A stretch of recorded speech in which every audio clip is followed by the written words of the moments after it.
திருக்குறள் சிந்தனை. வந்த நோய்க்கு செய்யும் மருத்துவம் 4 திறங்களால் சிறப்புறும். நோயுற்றவர் தனக்கு வந்த நோயை உணர்ந்து கூறுதல் வேண்டும். மருத்துவர் சொற்படி நடக்க வேண்டும். மனத்தின்மை உடையவராக, பொருள் உடையவராக இருத்தல் வேண்டும். மருத்துவர் நோயாளியிடத்து இரக்கம், நோய் தீர்க்கும் குறிக்கோள், பரந்த மருத்துவக் கல்வி, நீடிய பட்டறிவு, மதிநுட்பம், பேராசையின்மை ஆகியவை உடையவராக இருத்தல் வேண்டும்.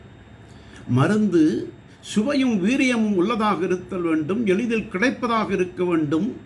எல்லா நோய்களையும் போக்க வல்லதாக இருக்க வேண்டும். குற்றம் இல்லாததாக இருக்க வேண்டும்.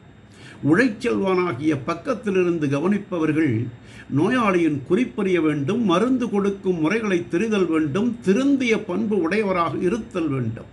இவையெல்லாம் நன்றாக சிறப்பாக அமையுமானால் ஒருவன் எந்த நோயுமின்றி வந்த நோயை விரைவில் தீர்த்து விரட்டி நெடிது வாழலாம் என்று மருந்து அதிகாரத்தில் தெய்வப்புலவர் உற்றவன் தீர்ப்பான் மருந்து உழைச்செல்வான் என்று அப்பால் நாற்கூற்றே மருந்து என்றார். நாளையும் சிந்திப்போம்.